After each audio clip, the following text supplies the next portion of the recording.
The NSA breaks the law every day. It doesn't matter who you are or what you say. They monitor your phone calls and emails anyway. Corrupt Congress and courts paving the way. There's a lesson you'll learn someday. Watch what you say. Shahid Buttar is a constitutional lawyer and a man who speaks truth to power in many forums, from his music to directing the Bill of Rights Defense Committee to now being the director of grassroots advocacy at the Electronic Frontier Foundation. He has been featured on numerous news outlets such as CNN, Fox, Al Jazeera, and the New York Times. Thank you for joining the Guadalajara Geopolitics podcast. You're so very kind. I'm happy to do it. Before we talk about some of the issues of gun control, of which you wrote about on Truthout, as well as digital privacy, for which you work with at the EFF, I'd like to set the context, which some people describe as an increasing authoritarian or totalitarian state, or creeping fascism, or a militarized police state. Do these descriptions go too far in describing the state of the U.S. government today, or do they bear merit? What are your thoughts, especially as a constitutional lawyer? I wouldn't describe the United States as exactly a police state, though it really depends on the community that you come from, the perspective you have here. It is fair to say that in the United States, the executive branch, intelligence agencies, police departments, sheriff's offices, highway patrol, law enforcement, and intelligence agencies have essentially unfettered power to do more or less whatever they want. And to say that the United States is not a nation of laws within that arena would not be a far stretch. To describe it as authoritarian or a police state, I fear would entail a little bit more beyond the lack of legal restraints constraining police activities. And I think generally we've been lucky in the sense that while in the United States, profiling obviously impacts lots of different communities according to race, income status, while police have, particularly as highlighted by the Black Lives Matter movement, been relentlessly violent with impunity, there is still space to organize. And I think the biggest difference between controlled police states, authoritarian states, and what we're dealing with in the United States is that we do still have space in civil society to raise our voices, and would want not to overstate the case in terms of insinuating that there are not opportunities for resistance, which in a police state or an authoritarian state look very different than what we still have available here in the U.S. Right. Perhaps I didn't want to put it so strongly, but just that I think there's a lot of talk about this trend towards such a trajectory. And I totally agree. We still have so much room for exercising our civil liberties as opposed to many other states around the world. Would you agree with the trend, at least, though, that there are some dangers of where the government is overstepping its bounds on multiple levels? Absolutely, more than just some, many. I think that aside from the derogation of rights that we're witnessing, whether they're First Amendment rights of association that are violated by mass surveillance or Fourth Amendment privacy rights, or whether it's the derogation of democracy by the agencies and the chilling effects of their surveillance, driving some people out of the public sphere from whom the rest of us might learn, or whether, for that matter, it's literally police departments snuffing out the lives of some people. These are huge problems. I do fear the trend is worse, and I absolutely agree with you that there is a dire need for people to use what remains of our rights to make sure the erosion doesn't continue. And one of the two issues I wanted to talk about was the Second Amendment. You're a constitutional lawyer, and you've written privately at the Truthout about this topic with your last article last month. And I think you bring up an interesting point that many people in the argument for the Second Amendment are not discussing or pointing out. And that is, I think I'll quote you, it says, "The right to bear arms no longer secures liberty because paramilitarized police preclude effective resistance even by an armed populace. While an armed populace in the 18th century could resist the federal government run amok, an armed populace in the 21st century cannot. The people versus the military-industrial complex, in other words." So what is important for people to know and to focus on regarding this issue in the Second Amendment debate, in the shadow of Eisenhower's military-industrial complex? Because, they've got tactical mini nukes and drones, and really the civilians or citizens can't really deal with that. So what's important? That's exactly right. I think there are a couple of maybe pieces, important elements from that piece to bring out. The first that I would say is most strategic for people who are concerned about policing abuses and civil rights and civil liberties to seize on is that support for those rights and liberties can come from many different directions and dimensions.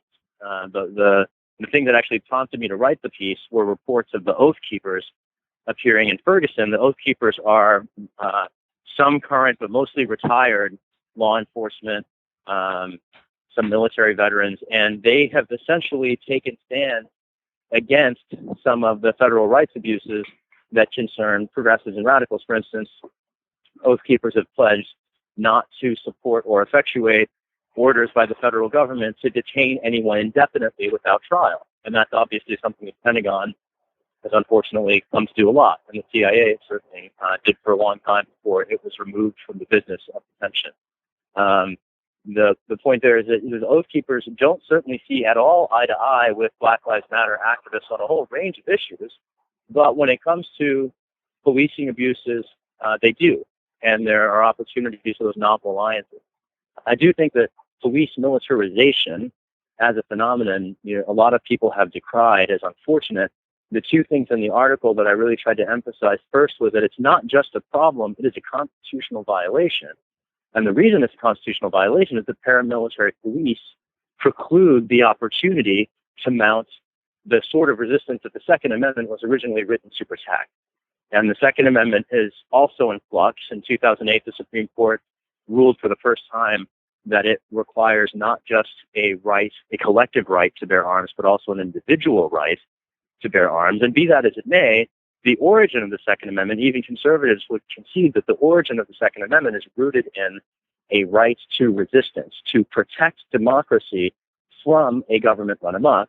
The emergence of militarized police closed that door. It basically locks what is supposed to be a constitutional escape hatch. When all else fails, the Second Amendment is there, and this is very consistent with Jefferson's writings at the time and otherwise. So it's basically creating a constitutional argument to essentially challenge the militarization of our domestic policing agencies. And maybe the last thing I'd draw out there is that not only are there novel allies in the struggle to secure our rights, and not only is there a constitutional dimension to challenging policing activities, one piece I also feel the need to draw out is just that the untenability of armed resistance, because of the way in which certainly the United States, and I dare say most contemporary states are constructed, armed resistance is essentially untenable, separate from everything else. And so I'm essentially in this piece trying at the same time to suggest to people who might be inclined toward armed struggle that there may be better ways to do it, to suggest to people who are engaged in nonviolent struggle that they might have some novel allies, and to suggest to some of those allies that we might have constitutional arguments, new arrows that we might put in our quivers. And I think if we look back in history, nonviolent resistance is always the way to go. And having groups like Oath Keepers around, again, you make the point, if the government has, whatever tactical mini nukes or drones, it doesn't really serve a purpose. And we've seen the example here in Mexico with the vigilantes in Michoacan, where they have successfully forced the Mexican military to step down, which had attempted to disarm the vigilantes, who in their case, they were illegally carrying firearms, but the town pressured the military to leave. And I don't think that's an example of a permanent solution either, as you say, because there was a Mexican analyst called Macario Schettino who said, if we take a look around the world, there are no successful examples today of citizen militias that maintain permanent order. We need to have a legal state structure that preserves the peace. So I guess your focus should be on the constitutional overreach of perhaps these paramilitary police forces. Should that be the focus then? What would be your proposal for this issue in the end? I guess should that be the focus? In the United States or in other countries? I think it's somewhat different takeaways. In the U.S. In the U.S., I think the real takeaway is that, put simply, supporters of gun rights, that is to say conservatives concerned with the Second Amendment, they also share a stake in the fight to end police militarization, right? People think of the movement against police militarization in the U.S. as really driven by progressive and radical communities of color that have been subjected to those abuses. I think the takeaway from this article is that even the folks who, live in backwoods and think they aren't part of these social movements, if you care about the Second Amendment, you should also be worried about police becoming militarized. And so it's a bit of an outreach piece to those communities as well. And speaking of the social aspect, you mentioned the divide in opinion, perhaps in general, between classes and races. And I've noticed personally, when I talk of some of these things to other middle class or upper class folk, especially people who are white, they think I'm crazy, or they don't see these things that are going on. And I personally have stared down the barrel of a gun myself in the U.S. And I'm a white middle class American, and I have been insulted and attacked by other white Americans for discussing some of the transgressions of the government. And a lot of us can personally attest to this. And it seems like people in the middle class, or especially white people, they live in a bubble because it doesn't happen as often to, the upper classes as it does to other classes. What are your thoughts there? So you're certainly striking on one of our fundamental challenges, which is that people in the U.S. who are denied rights aren't equally subjected to those denials, right? If you're homeless, for instance, you're likely profiled along multiple different reasons. The neighborhood you're in, the clothes that you wear, the services that you might be using. There are lots of different ways that police, and this is important, impermissibly, unconstitutionally, illegally use group characteristics as a basis for suspicion. And of course, the 14th Amendment in particular is supposed to be all about the need for police to have individual bases for suspicion. You can't just say someone is suspicious because of the color of their skin, or their housing status, or where they live, or where the police happen to find them. But the reality, of course, is that matters a lot in the United States. And if you live in the suburbs and you drive a nice car, chances are you could live your whole life and never notice the way that police treat people who live in urban centers, who don't drive, who maybe do live in low-income neighborhoods, and especially people who might face other challenges like homelessness, or even not challenges, but things that might expose them to police scrutiny, like people who are organizing in their communities, for instance, right? I think to people who perceive the illusion of privilege, people who don't necessarily encounter these kinds of abuses themselves, one of the challenges is to notice the way that their rights are impacted too, if not their experience. And that's one of the reasons, again, I wrote this article, was to say that even if you're not facing militarized police, you have rights, and it is your right, separate even from your experience, that are facing this erosion.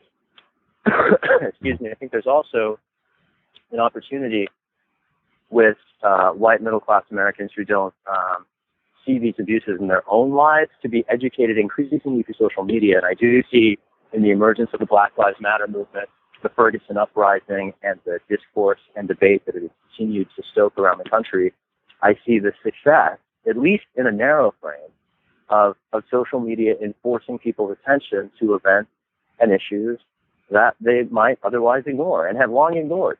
Police violence in communities of color is not new.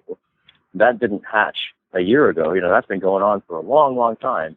And the reason there's a discourse now and that there hasn't before is that people have been forced to witness those abuses. And I think the enabling people to witness is a huge function of social media. I do think of civilian observation of police as a really important mechanism and part of that equation. And in fact, the last piece I wrote was about police body cameras and how they're not as useful as we might think, and what we really need is civilian observation of police. And it's to enable exactly that kind of outreach and education that you're describing, or noting the lack of the opportunity for people who aren't subjected to looking down a barrel of a gun themselves, at least to see with their own eyes the experiences that other people have to confront and encounter and grapple with the dissonance they might feel then between having rights that others don't enjoy in a country that claims and stakes its international reputation on formal equality before the law. Mm-hmm. and to look at another key component of a state that is overreaching its powers. You have surveillance, and you work for the EFF, which focuses on digital privacy. And one of your mandates at the EFF is your interest in nurturing local and college student groups focusing on technology policy to encourage, help, and connect with groups that want to host surveillance discussion groups, for example. And I work here at a university and a high school. However, I find many people are completely indifferent, and they'll laugh at me like a moron when I bring up privacy. How do you respond to people who say, "I don't care, let my government spy on me, I have nothing to hide"? Nothing to hide, nothing to fear. Yeah, that's a good one. The first response to someone who thinks they have nothing to hide because they have nothing to fear is, do you remember our history? Exactly. Because the people in the United States who have had many things to fear have often had nothing to hide. Martin Luther King had nothing to hide. He not only had nothing to hide, but we have a federal holiday named after the man. He was targeted by our nation's intelligence agencies, and not just for observation. They didn't just monitor him. They tried to drive him to an early grave. And that's something that no one, quite frankly, has ever answered for. The agencies do these kinds of activities with total impunity. And while there was a congressional investigation into that era, the same powers that enabled those kinds of abuses are back on the table in the last 12 years in the context of supposedly fighting terrorism. But what these powers actually do is enable the state to marginalize everything from political dissent, like they did with Dr. King, or the animal rights movement more recently. It allows the state to marginalize particular communities, like it did with the Puerto Rican independence movement or the Native American movement in the 70s, or as it has done with Muslim Americans more recently. These kinds of abuses aren't particularly targeted towards people who have done anything wrong. That's the problem. You don't have to have done anything wrong in order to become the target of these sorts of investigations. And even if you have nothing to hide, you still have a great deal to fear because, again, our history demonstrates that it's not about actual guilt. It's about dissent. It's about your membership and identification. Or it's about, another example of this is the NSA. We know as a fact, because it's been reported by dozens of NSA agents and contractors, that they've used the government's very powerful spying tools to monitor their former lovers or ex-wives. And they haven't done anything wrong, but they have things to fear. And it is precisely because these powers are unreviewed, they are secret, they are unaccountable. That's why we all have a great deal to fear, even if we have nothing to hide. And I could add a few other different angles, if you'd like, sure, responding to that. Sure. Yeah, I mean, people who please. No, I was just going to say, as you mentioned, all we have to do is look back in history and different regimes. Everyone always thinks of the Soviet Union or Nazi Germany, and I mean, there's all other. You can look at China today, and I don't know if you've heard that they want to introduce this citizen score. There's been some reports about that where they want to give each citizen a score, and so if they criticize the government, they'll get a lower score.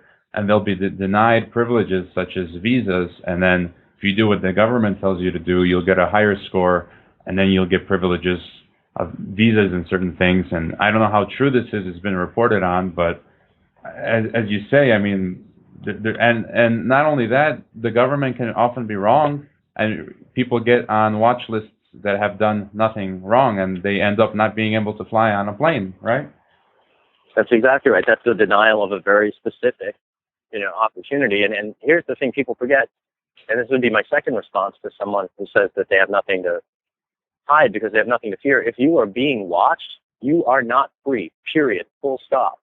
It doesn't matter if you have something to hide or not. You're not free if you're being monitored. The conception of freedom in the United States has grown to a wither that people forget that being subjected to mass surveillance, whether you've done anything wrong or not, it means, as a matter of fact, just simple definition, you are no longer free. And that's a very unsettling thing for Americans in particular to grapple with, because our nation finds so much of its esprit de corps, let's say, our national identity in this notion of freedom, the principle has very little relationship to what we in the United States encounter on a daily basis. And in other countries, I dare say, obviously, I think in a lot of places it's much worse. But the reason I raise it in this term, or in these terms, is that it's a matter of definition of freedom and how it relates to privacy. And this gets us to another angle that sort of connects those threads. When someone is silenced because they fear the outcomes of what the government or someone else might do to them if they raise their voice, they are not the only people harmed. Everyone is harmed. Our First Amendment is a constitutional recognition of that principle, that we all share a collective interest in anyone having a right to speak, particularly anyone having a right to speak something unpopular. And it's when the government is watching, when employers are getting access to that data and making their employment decisions based on, for instance, intelligence information that is kept and disseminated and retained in secret, like we know. When people fear the outcomes of what they might say, they stop speaking. And when they stop speaking, all of us are harmed. And it's a harm to our democracy more than just ourselves, right? So you sort of talk about three different angles. There's the first, which is that even if you have nothing to hide, our government often goes after people who have nothing to hide, people who've done nothing wrong. And often when I say go after, it's very vicious. The second is that the fact that you're being watched, whether you have anything to hide or not, means that you're not free. And then finally, there is a public interest in privacy beyond the individual right not to be seen or observed. So you could, for instance, you could be comfortable standing in your front window naked. That doesn't mean that privacy doesn't matter, because there's someone somewhere who wants to be able to speak and doesn't want to suffer a repercussion for it. And you have an interest in hearing that person. That's the final way in which I think everybody shares an interest in these issues, even if you might not realize it. And I don't think you can stand in front of your window naked anymore. I don't know if you saw the news report. A couple was just... Right, that's probably criminal in itself. Right. No, well, they were doing just that, and they had the curtain open, and there was a drone hovering outside the window. I guess it was from a private individual. Wow. But it's like, these things will continue, to go the way they're going. But how should people push back against a surveillance state specifically? One thing they can do is support EFF, which I do. I've got your stickers everywhere, and very kind. You're very kind. So I mean, Edward Snowden. That's great. But I think that's just the tip of the iceberg. And supporting us as an organization, while again, I would certainly invite that. They're much more ultimately close to home things that everybody can do. So one of the first is just promoting a discourse. That is to say, raise these issues in your community, with your friends, at the dinner table, in your organizations. And the reason that's important is because you can promote a discourse that essentially delegitimates institutional action or inaction. Put another way, this is not just a policy fight. What we're waging at the moment is, and you used the term yourself earlier, the military-industrial complex, where we are waging a structural battle over essentially who calls the shots in America. Are we the people, in fact, sovereign, or instead are the national security agencies whose creator steered their ultimate actions? And you referenced President Eisenhower before. Who runs the United States? And I think that the only way for we the people to engage that, there are formal mechanisms like Congress. And so one thing people can do, everyone who cares about this issue, for instance, could take the step of meeting with their member of Congress and saying, I'm really concerned about this. That hasn't happened. I think in the vast majority of cases, people who share these concerns don't necessarily take that step. In most cases, when they do it alone. What's really impactful is if you get together with a dozen friends and neighbors, and then you pay attention, not just to your member of Congress, but to your local officials who also get presented with opportunities to take positions on these issues. It's not just the NSA and the FBI that are eroding the Fourth Amendment and the First Amendment by spying on people with no reason. It's also local police who use mass surveillance methods all the time, from automatic license plate readers to Stingray, cell site replication devices, ShotSpotter, ambient audio detection and location devices, or you mentioned surveillance drones before. That's another set of tools that local and state law enforcement are increasingly deploying. And you don't have to wait for Congress to fix that problem. In fact, in a lot of those kinds of issues, Congress can't fix it because Congress doesn't run the Mayberry Police Department. But guess who does? Your local political representative, who doesn't normally have 20 people showing up on their door saying, hey, listen, we really care about this issue, and we're worried about the way that our public agencies, our police, are being used to spy on us.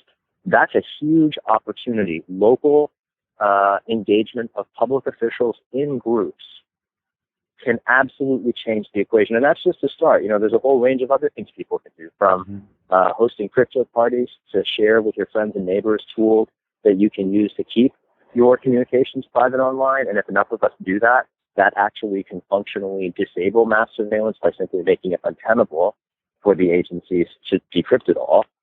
And there are a number of also, I would describe as less institutional things you might do, like just to pull some examples that I've seen people do, standing outside the White House for a local governance body, like the city council, where there's a hearing happening, with light-up signs that say "Stop Spying," or doing public art in your community. For students, addressing these kinds of issues in your scholarship. There's a range of ways in which people can participate, and ultimately I think they all serve the agenda of delegitimating institutional choices not to deal with these problems. And the more of a clamor there is in the public around these issues, the more policymakers, like legislators and members of Congress, will have to respond. The more other points in the process, like judges, will be shamed into responding. This is about a public discourse to force our institutions to do what they were built to do. And I totally agree. There's those things people can get active in, as well as personal things, such, I stopped using Gmail and I use a paid private email. I have an encrypted phone and different software, and nothing's perfect or NSA proof, but you take your money elsewhere, and as you say, it'll cost them much more to decrypt all of these things. I have just two more questions. What's it like speaking truth to power face to face? On a number of occasions, you have previously gotten into trouble when confronting corrupt politicians or going to different rallies, and people can look that up. What's it like speaking truth to power, and why are people afraid? Why don't more people do that? It's very liberating, I'll say that, to be able to speak your mind. And to be honest, most of the time I don't get in officials' faces. I aim for creative ways of protest more than the more confrontational. But I think you're referring particularly to when I asked the Director of National Intelligence a question on the Senate floor after the conclusion of a hearing and got arrested for it. For me, it was one of the actually one of the best things I've ever done. It was an opportunity to just speak my mind. I didn't shrink from it. We do what the First Amendment tells us to do. And in that context, it was as much journalism, quite frankly, as anything else. I was just asking the man a question. Instead of choosing to answer, there was an arrest that happened. And to me, it was very empowering. As I would say, every opportunity to raise your voice is, whether you're writing an article, whether you're making a sign and standing on the street corner, whether you're getting together with your friends and organizing a march. All those actions are very empowering because they enable you as an individual to participate in a discourse and to do it on a level that is beyond yourself.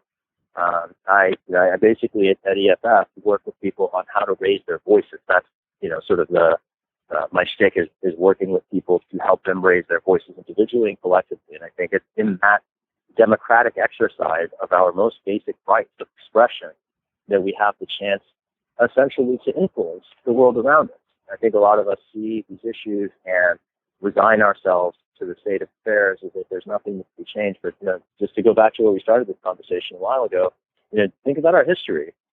If the people all felt like that, women still wouldn't have the right to vote. There wouldn't be basic civil rights, voting rights in the South. These are gains we have made because people got together and spoke their minds and organized in service of expanding our most basic rights. I think of that as a time-honored tradition, and to stand in that tradition, especially as an immigrant American. My family came to the United States when I was 2. I was born in England and raised in rural Missouri. And I'm very deeply patriotic. The values that the United States stands for, to me, are world-changing. And in fact, they have been world-changing. And if you take the values at their word, they're lovely. Unfortunately, our practice falls dramatically short of those words. And I think of the opportunity to defend those principles, liberty, civil and political rights, the opportunity not to be shot by a cop as you walk home, from school, for instance. The opportunity to defend those principles, the opportunity not to be spied on when you speak your private thoughts with your partner or organize with your classmates around a social movement. These principles are ones that, to me, transcend culture and time. These are timeless issues that people around the world across human history have struggled with, and to be a part of that struggle to me is I can't think of any way I'd rather spend my time.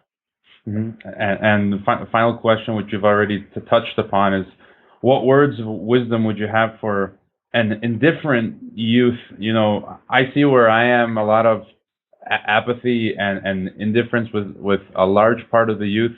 Maybe from where you're working at, you see different things.